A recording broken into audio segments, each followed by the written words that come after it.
మీ మనసులో ఎన్ని ప్రశ్నలున్నాయో వాటన్నిటికీ సమాధానం చెప్పబోతున్నాను. మీ గురించి నా మనసు ఎలా ఫీల్ అవుతుందో అది కూడా నేను చెప్పాలనుకుంటున్నాను. అంటుంటారు కదా, ప్రేమకి ఎలాంటి సాక్ష్యాలు ఉండవని.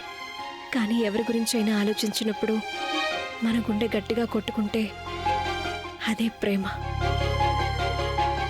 అండ్ నా వరకు ఆ ప్రేమ మీరే Raghav. I love you Raghav.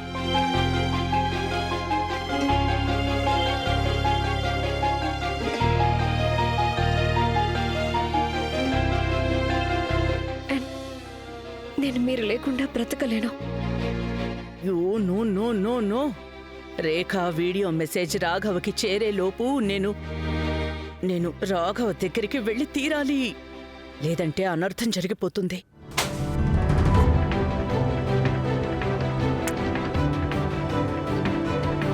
కాదు రేఖ, నువ్వు ఇంతకంటే బాగా చెప్పగలవు.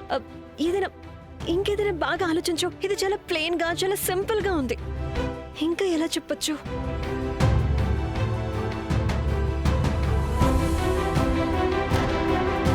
రాఘవా, తలనొప్పిగా ఉందా ఏంటి? ఇవ్వు, నేను నా మ్యాజిక్ చేతులతో మర్దన చేస్తాను. కానీ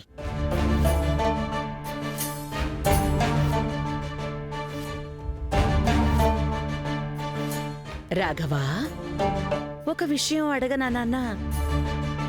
నువ్వు ఇంతవరకు రేఖతో ఆ డైవర్స్ పేపర్స్ గురించి ఏమీ చెప్పలేదు కదా? లేదత్తయ్య. అలాగా? వద్దు, నువ్వు కళ్ళు మూసుకునే ఉండు. అందరూ నా రాఘవ్కి ఫోన్లు చేసి మెసేజ్లు చేసి విసిగిస్తూనే ఉంటారు.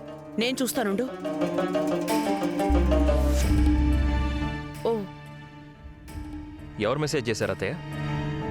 రేఖ.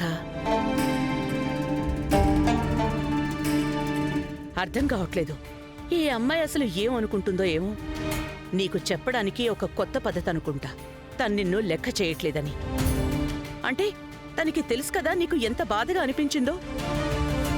తను నీ ఫోన్ పగలగొట్టి ఇప్పుడు రోహిత్ ఇచ్చిన ఫోన్ని యూజ్ చేస్తోంది. కాని తన ఫోన్ ఏం మార్చలేదు.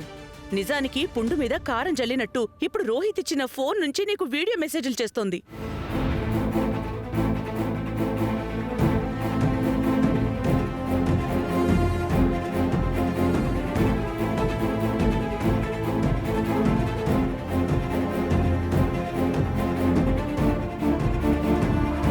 నాకసలేం అర్థం కావట్లేదు. ఈ అమ్మాయి అసలు ఏం చెప్పాలనుకుంటోంది?